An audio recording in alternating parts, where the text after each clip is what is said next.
I was still holding the gravy boat when I saw the card. White, thick, placed neatly beside my plate like it belonged there. At Thanksgiving dinner, in my own home, my daughter-in-law had left a message for me where everyone could see it, and yet somehow, no one reacted. I turned it over once, slowly, as if the words might rearrange themselves into something kinder, something that made sense. Family trip, clean the house while we're gone. Deep clean. Don't forget the guest rooms. I read it again, then once more. My fingers didn't shake. I made sure they didn't. Across the table, Ashley laughed at something my son said, her hand resting lightly on his arm, her smile soft and effortless, like she had done nothing at all. Daniel didn't look at me. Not once. The turkey sat in the center of the table, golden and perfect, the way I'd made it every year for over 3 decades. The cranberry sauce, the mashed potatoes, the green bean casserole, all of it arranged just the way it always had been. Tradition, I used to call it. Family, I used to believe. I folded the card carefully, once down the middle, then again. I placed it beside my napkin and reached for the gravy. Does anyone want more? I asked, my voice steady, almost pleasant. Emma, my granddaughter, nodded without looking up from her phone. Ashley smiled at me then, sweet and polished. Everything tastes amazing, Margaret, she said. Margaret, not Mom. Not anything warmer than that. Just Margaret, like I was a guest at my own table. I'm glad you like it, I replied. I even smiled back. The kind of smile that doesn't ask questions. The kind that doesn't give anything away. Outside, the November air pressed cold against the windows, the kind of chill that settles into the bones if you let it. Inside, the room was warm, filled with soft lighting and the quiet clink of silverware against china. It should have felt like comfort. It should have felt like home.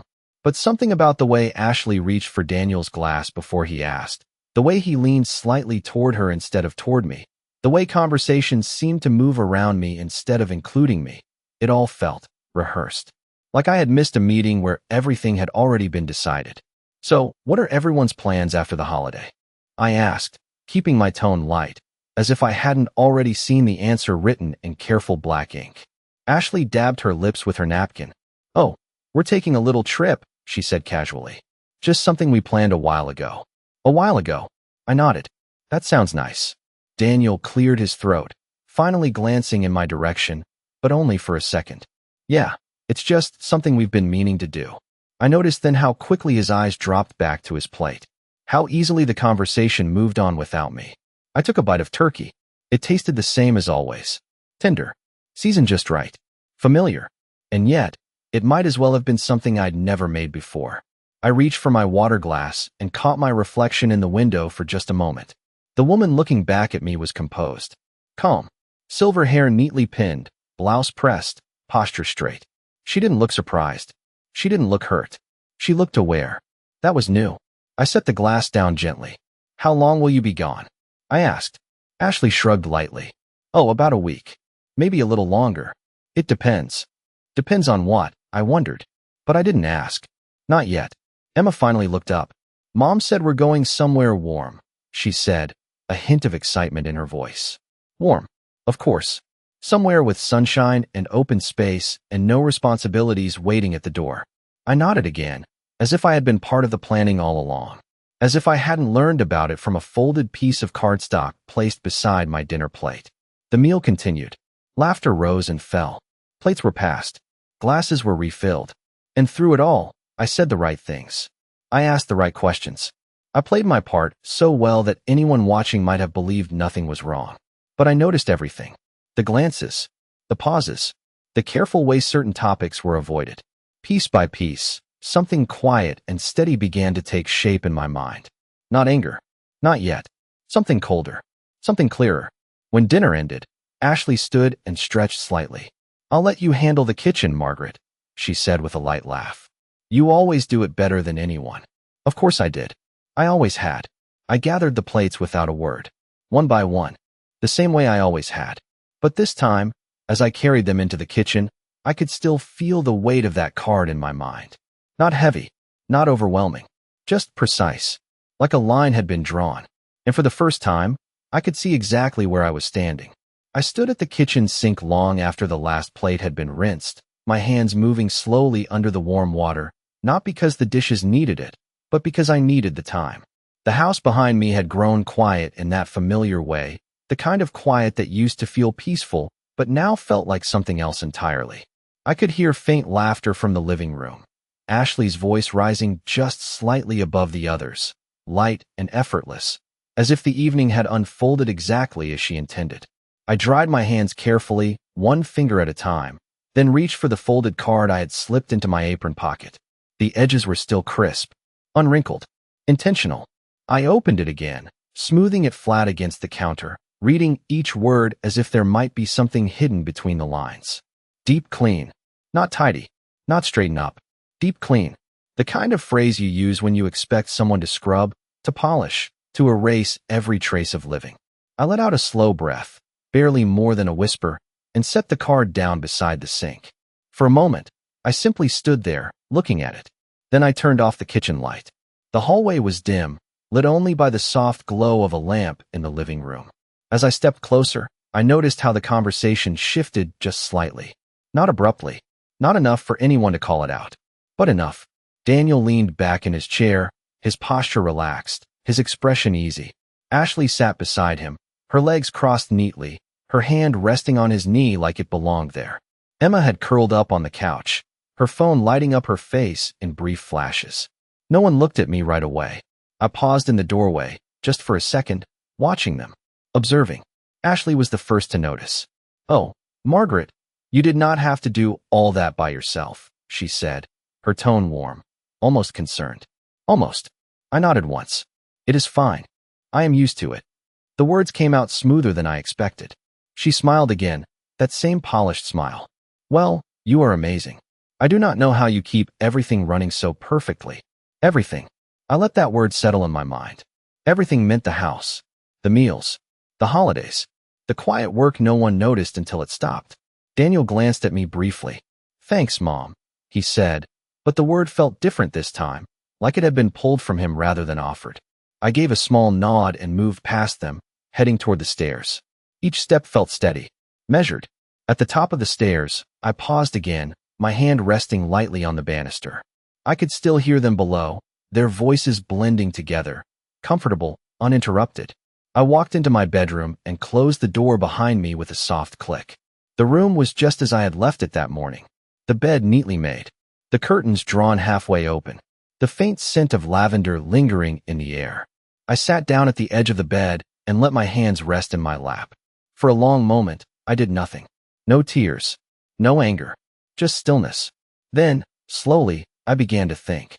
Not about the card itself, but about everything that had led to it. The small moments I had dismissed. The invitations that never quite reached me. The decisions that were already made before I was told. One by one, they lined up in my mind, clear and undeniable. This had not started tonight. Tonight had simply made it visible. I leaned back slightly, my eyes tracing the familiar lines of the ceiling. A week away, maybe longer. A house left behind. A task assigned. I closed my eyes briefly, then opened them again. The stillness inside me shifted, just slightly. Not breaking, not cracking, just changing shape. I reached over to the nightstand and picked up my phone, turning it over in my hand without unlocking it. There were things I needed to confirm, things I needed to understand. Not questions to ask them. Not yet. Questions to answer for myself. Downstairs, laughter echoed again, softer this time, fading into the background. I placed the phone back down and stood up, moving toward the window. Outside, the street was quiet, the cold air settling over everything like a thin layer of glass. I watched it for a moment, then gently pulled the curtains closed. The room dimmed, wrapping itself around me in silence. And in that silence, something settled into place. Not a decision. Not yet. But the beginning of one. The house felt different the next morning, not because anything had changed, but because I was finally paying attention to it. I woke before sunrise, the way I always had, my body still keeping the rhythm of years spent caring for a household that no longer seemed to need me. The air was quiet, still, untouched by voices or footsteps. For a moment, I lay there, staring at the ceiling, letting the silence settle around me. Then I got up. The hallway creaked softly beneath my feet as I walked toward the kitchen, each step familiar, each sound something I had known for decades. I paused at the doorway, taking in the room as if I were seeing it for the first time. The chairs were slightly out of place from the night before. A glass sat on the counter, half full of water, left behind without thought. The table still held faint marks from plates and serving dishes, small reminders of a meal that had already begun to feel distant. I moved slowly, not out of hesitation, but with intention. I straightened a chair, wiped the counter, rinsed the forgotten glass. Small actions, quiet actions, the kind no one notices. As I worked, my mind moved with me, steady and clear.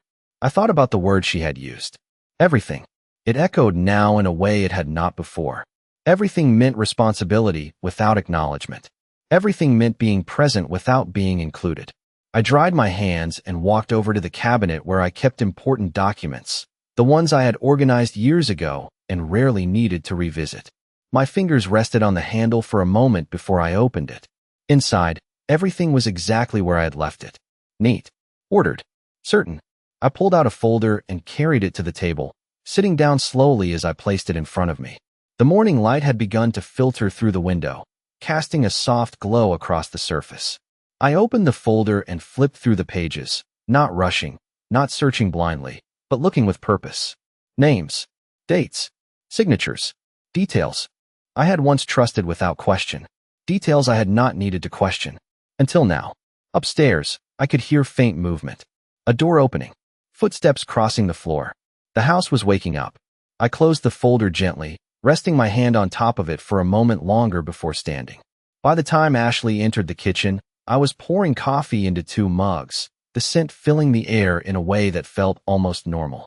"You are up early," she said, her voice light with mild surprise. I handed her a cup without hesitation. "I always am." She took it with a small smile, wrapping her hands around it as if the warmth belonged to her. "We are heading out tomorrow morning," she said casually, leaning against the counter. "Early flight. Tomorrow. So soon." I nodded once. "I see." She took a sip, watching me over the rim of the mug, measuring something, waiting for something.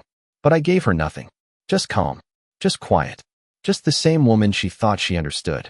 "Do not worry about anything while we are gone," she added. "Just keep things in order. You know how I like it." I met her eyes then, just briefly, not long enough to challenge, just long enough to acknowledge. "Yes," I said softly. "I know exactly how you like things." She smiled again, satisfied, and turned away, already moving on to her next thought, her next plan, her next step. I stood there for a moment after she left the room, the coffee in my hands growing cooler with each passing second. Then I set it down carefully on the counter. Everything was becoming clearer now.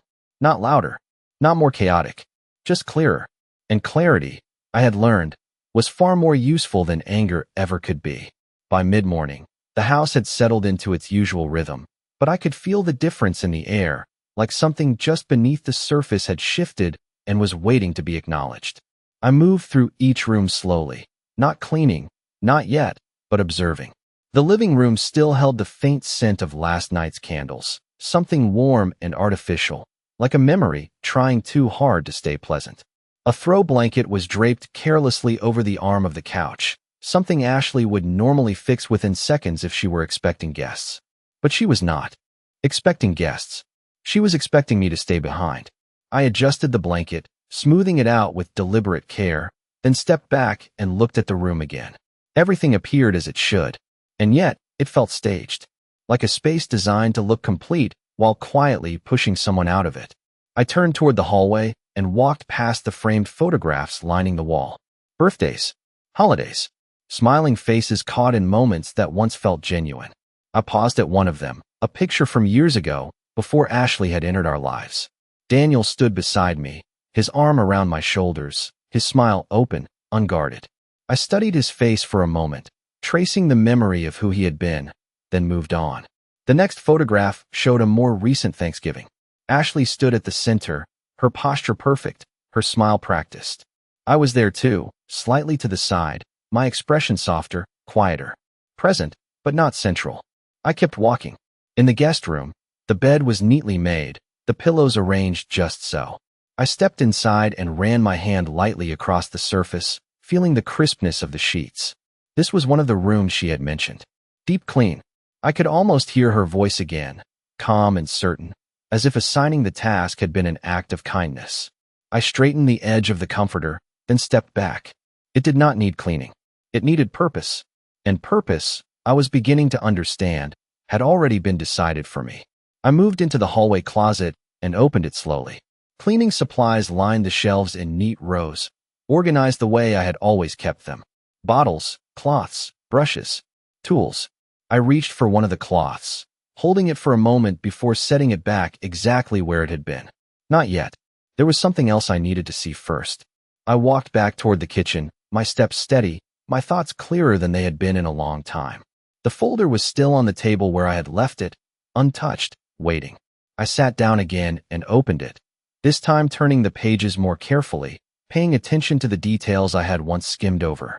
The ownership documents, the signatures, the dates, my name, Daniel's name, the house. For years, I had trusted that everything had been arranged fairly, that what his father and I had built together would remain protected. But now, I noticed the differences. Small changes, subtle adjustments, additions that had not been there before. I leaned closer, reading each line again, slower this time. There it was, a clause, quietly inserted, easy to miss if you were not looking for it. My hand rested on the page as I let the meaning settle in.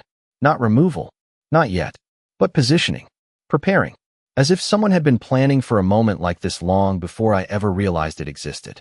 I closed the folder gently, my fingers lingering on the cover. The house was still. Upstairs, I could hear drawers opening and closing, the soft rhythm of packing. They were getting ready to leave. I stood up and carried the folder back to the cabinet, placing it inside with the same care I had always used. Everything returned to its place, everything appearing unchanged. But nothing felt the same. As I closed the cabinet door, I caught my reflection in the glass for just a second. The same woman, the same face, but the stillness in her eyes had sharpened into something else. Not anger, not fear, something quieter, something far more precise. I turned away and reached for the dish towel, folding it neatly over the edge of the sink. The house would remain clean. Of course it would, but not in the way she expected. I did not start cleaning that afternoon, not in the way she expected, not with buckets and cloths and the quiet obedience she had already assigned to me. Instead, I moved with purpose, each step guided by something steadier than emotion, something built from years of watching, of remembering, of understanding more than I had ever said out loud. The sound of suitcases rolling across the floor upstairs echoed faintly through the house, a hollow, dragging rhythm that seemed to underline every assumption they had made about me. I paused at the bottom of the stairs, listening, not out of curiosity, but to measure the distance between where they thought I stood and where I actually was. Ashley's voice carried down first, light, slightly impatient, directing, correcting, adjusting details that only mattered to her. Daniel responded in shorter tones, agreeable, distant, as if he had learned long ago that it was easier to follow than to question. I turned away before either of them could call my name, walking instead toward the small desk in the corner of the living room, the one no one else used anymore. The drawer opened smoothly beneath my hand. Inside, everything remained exactly as I had kept it. Pens aligned, paper stacked, a small address book, worn at the edges but still intact. I picked it up and flipped through the pages, my fingers moving without hesitation until they stopped on a name I had not needed in years. For a moment, I simply looked at it, letting the familiarity settle in. Then I reached for the phone. The line rang twice before a voice answered, calm, professional, unchanged. This is Robert Hayes. I allowed myself a small breath before speaking. Robert, this is Margaret Collins. There was a pause, brief but recognizing. Margaret, he said, his tone softening slightly. It has been a long time. Yes, I replied evenly. It has. I hope you are well. We exchanged a few polite words, the kind that fill space without revealing anything important. Then I let the conversation shift. I need to review some documents, I said, regarding the house. Another pause. This one longer, more deliberate. Of course, he said. Do you have time to come in? I glanced toward the staircase, where the sound of movement continued, unaware, uninterrupted. Yes, I said quietly. I believe I do. We arranged a time. Simple, direct, no explanation required. When I ended the call, I set the phone back in its place and closed the drawer gently. The house remained the same. The same walls. The same furniture. The same carefully maintained order. But beneath it, something had shifted into motion. I could feel it now, steady and certain, like the beginning of a current you do not see until it is already carrying you forward. I walked back into the kitchen and picked up the folded dish towel, smoothing it once before placing it neatly over the sink. The card was still there, resting where I had left it earlier, its message unchanged, its intention clear. I looked at it for a moment longer, then slid it into the drawer beside the counter. Out of sight, not forgotten, just moved. Upstairs, footsteps grew louder as they moved from room to room, finishing their preparations, closing doors, zipping bags. They were almost ready to leave. I poured myself a glass of water and took a slow sip, letting the quiet fill the space around me. No urgency, no rush. Everything would happen in its time. As I set the glass down, I noticed how still my hands were. Not from control, from certainty. For the first time in a long while, I was not reacting to what was happening in this house. I was beginning to decide what would happen next. The morning they left, I was already dressed and waiting in the kitchen before the first suitcase touched the floor downstairs. The clock on the wall read 6:10 a.m., the sky outside still pale and undecided, caught between night and day. I stood by the counter with a cup of coffee in my hands, watching the slow shift of light through the window, letting the quiet settle around me one last time before the house changed again. Footsteps echoed from the hallway, followed by the low murmur of voices, the sound of movement that carried a kind of urgency I had not heard from them in a long time. They were leaving. Ashley appeared first, her coat already on, her hair perfectly in place, as if even this early hour required a performance. She paused when she saw me, just for a fraction of a second, then smiled. "You are up early," she said, her tone light, almost amused. I nodded slightly. "I always am." Daniel came in behind her, carrying one of the smaller bags, his expression neutral, focused on the task in front of him rather than the people around him. He set the bag down near the door and glanced at me briefly. "We will call when we land," he said. It sounded like something he had said many times before, something automatic, practiced. I inclined my head. That would be nice. Ashley moved closer to the counter, picking up her phone, checking something quickly before slipping it back into her bag. "Everything should be straightforward while we are gone," she said, her voice calm, confident. "Just keep things tidy. You know what needs to be done." I met her gaze for a moment, steady and quiet. "Yes," I said. "I know exactly what needs to be done." There was something in the way I said it that made her pause, just slightly, but it passed as quickly as it came. She smiled again, satisfied, already turning toward the door. Emma followed behind them, her backpack slung over one shoulder, her attention fixed on her phone. She did not look up as she passed me. The front door opened, letting in a brief rush of cold morning air, sharp and clean. One by one, they stepped outside, their voices fading as they moved toward the car. Daniel was the last to leave. He hesitated for a moment in the doorway, his hand resting on the frame, as if he might say something more. Then he simply nodded and stepped out, closing the door behind him with a soft, final click. The house fell silent again. Not the same silence as before. This one was different. Wider. Deeper. I stood there for a moment, listening to it, letting it settle into every corner of the space. Then I set my coffee cup down and walked slowly to the front window. The car pulled away from the driveway, disappearing down the street without hesitation, without a second glance. I watched until it was gone. Then I turned back into the room. The house was mine again. Not in the way it had been before, filled with obligations and unspoken expectations, but in a quieter, more precise way. I walked through each room, not cleaning, not yet, but noticing. The absence of their presence was clear now, like a layer that had been lifted away. The air felt different, lighter. I returned to the kitchen and opened the drawer where I had placed the card. It lay exactly where I had left it, unchanged, waiting.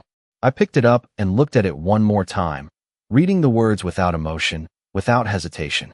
Then I set it down on the table and turned away. There were things to do, not the things she had assigned, not the tasks she believed would fill my time. Different things, necessary things. I walked to the cabinet and retrieved the folder once more, holding it firmly in my hands. The next step was already in motion, and for the first time, I was not preparing to maintain this house. I was preparing to redefine it. I left the house just after 8, locking the door behind me with the same steady motion I had used for years, but this time the sound of the lock clicking into place felt different, more deliberate, more final.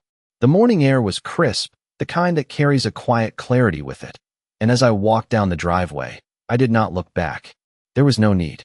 Everything I needed was already with me, tucked neatly inside my bag, the folder resting flat against the lining, its weight subtle but certain. The drive across town felt shorter than I remembered, the familiar streets passing by without drawing my attention. My mind was not on the road. It was on the details I had overlooked for too long, the small adjustments that had been made quietly, patiently, without ever asking for my consent. When I pulled into the parking lot, the building stood exactly as it always had, unchanged, reliable, a place where things were written down and meant something. I stepped inside, the door closing softly behind me, and was greeted by the same calm, ordered atmosphere I remembered. Nothing rushed, nothing uncertain. Robert Hayes was waiting when I entered his office, rising from his chair with a polite, measured expression that softened slightly when he saw me. "Margaret," he said, extending his hand. "It is good to see you." I returned the gesture, my grip steady. "Thank you for seeing me on such short notice." He gestured toward the chair across from his desk. "Of course. Please sit." I did, placing my bag carefully beside me before taking out the folder and setting it on the desk between us. He glanced at it, then back at me, his eyes sharp in a way that suggested he already understood this was not a casual visit. "Tell me what you would like to review," he said. I opened the folder slowly, turning it so he could see the page I had marked. "This," I said simply. He leaned forward, adjusting his glasses as he read, his expression shifting almost imperceptibly as he moved through the lines. He did not speak immediately, and I did not rush him. Silence, I had learned, often revealed more than questions ever could. Finally, he looked up. "When was the last time you reviewed these documents?" he asked. "Not recently enough," I replied. He nodded once, as if that confirmed something he had already suspected. "There have been changes," he said carefully. "Subtle ones, but significant." I held his gaze. "Without my knowledge." Another pause. "It appears so." I let that settle, not with surprise, but with recognition. "What does it mean?" I asked. He closed the folder gently, his hand resting on top of it as he considered his words. "It means that certain rights have been repositioned," he said. "Not removed entirely, but shifted in a way that could limit your control over the property in the future." The future. Such a simple word. Such a quiet threat. I nodded slowly. "And can it be corrected?" He studied me for a moment, as if measuring not just the question, but the intent behind it. "Yes," he said finally. "But it will require action. Clear, documented action." I felt something inside me settle into place. Not tension, not hesitation, but something firmer. "Then we will take that action," I said. He gave a small, approving nod. "Very well. I will prepare what is needed." I closed the folder and placed it back in my bag, my movements calm, unhurried. As I stood to leave, he added, "Margaret, this may change more than just the paperwork." I paused, my hand resting lightly on the back of the chair. "I am aware," I said quietly. Outside, the air felt even clearer than before, the sky now fully awake, the lights steady and unwavering. I walked back to my car without hesitation, my steps measured, my mind no longer searching, no longer questioning. The pieces had come together. The pattern was no longer hidden. And for the first time, I was no longer standing inside it without understanding. I was standing just outside it, looking in, deciding exactly where to step next. When I returned home, the house greeted me with the same stillness, but it no longer felt empty. It felt available. I set my bag down on the kitchen table and stood there for a moment, letting the quiet settle around me again. Only this time it did not press against me. It opened. I reached into my bag and took out the folder, placing it carefully in the center of the table where the card had been the night before. For a brief second, I looked at both of them together in my mind, the instructions I had been given and the reality I had just confirmed. One was written to control. The other was written to protect. I chose which one mattered. I moved through the house slowly, not with hesitation, but with intention. I opened windows, just a few inches, letting in the cold, clean air. I walked into the guest room and pulled back the curtains, allowing sunlight to fill the space completely, not as preparation for someone else, but as a quiet reclamation of it. Each room I entered, I did the same. Not cleaning, resetting. There is a difference, I realized. Cleaning erases what was there. Resetting decides what remains. By midday, I returned to the kitchen and sat down with a blank sheet of paper. My handwriting was steady as I began to write. Each word deliberate, each sentence clear. Not emotional, not reactive, just precise. I did not need many words, only the right ones. When I finished, I folded the paper once and placed it beside the folder. Then I stood, walked to the drawer, and took out the card Ashley had left for me. I looked at it one last time, then set it down next to my note, aligning the edges carefully so they formed a single, quiet statement. I stepped back and studied the table. Nothing dramatic, nothing loud, just truth, placed exactly where it could not be ignored. The afternoon passed without urgency. I made myself a simple lunch, sat by the window, watched the light move across the floor. At one point, I picked up my phone and saw a message from Daniel. We landed. 2 words. No more. I read it once, then placed the phone back down without responding. There would be time for that later. Everything had its place. Everything had its moment. As the sun began to lower, casting longer shadows through the house, I walked through each room one more time. Not to check, not to fix, just to see. And what I saw was no longer a space I was being asked to maintain for someone else. It was a space that was beginning, quietly and steadily, to return to me. 3 days passed before the house made a sound again that did not belong to me. It was subtle at first, the low hum of a car pulling into the driveway, tires crunching lightly against gravel, followed by the familiar pause of an engine turning off. I was sitting at the dining table when it happened, the same table where everything had begun, my hands resting calmly around a cup of tea that had long since cooled. I did not rush to the door. I did not stand immediately. I simply listened. The front door opened with the same key, the same movement, but the energy that entered the house was different now, carrying something sharper, something unsettled. Voices followed, lighter than expected, filled with the lingering ease of travel, of distance, of a week spent somewhere else. We are back, Ashley called out, her voice bright, automatic. I remained where I was. A moment later, footsteps approached, slowing as they reached the threshold of the dining room. I could feel it before I saw it. The shift, the hesitation, the quiet interruption of expectation.